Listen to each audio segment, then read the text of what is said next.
Hi, I'm Paul. I'm one of the curates here at St Mary's, and a big part of my job here is to prepare for and lead a church plant in Milton Keynes in the summer of 2020. One of the real privileges of being part of such a generous church family has been off of the back of a sad story where a family had a breakdown in their relationship and marriage, and they needed to split and move away from each other, and one of the partners in that marriage was low on income, so we were able to help fund part of her move, and they could start up a new life elsewhere with the money that we donated to them. I think we've been able to invest in and help other families through our home group, the small group that meets during the week, where it's sort of a nucleus of the church family that's not just focused on the Sunday gathering, but actually doing life on life together throughout the week, and we share each other's highs and lows, and if one of the people in our group are suffering, having a hard time, the others rally around, just like a little WhatsApp group throughout the week, checking in on each other, how we're doing,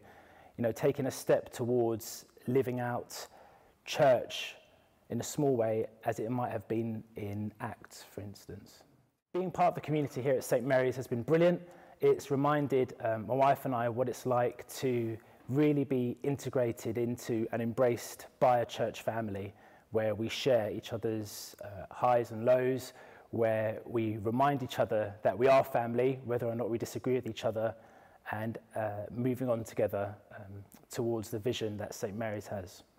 On a day-to-day basis, when I'm not involved in church plant prep, I'll be looking into the work for young families here at St Mary's. A key area, for example, being baptisms and dedications, and one that will be starting up soon with Who Let the Dads Out, which is looking to reach out to the men in the community where we can give a space for them to spend time with their kids whilst also socialising with one another. I think St Mary's is an outward-looking church, both in long-term growth and projection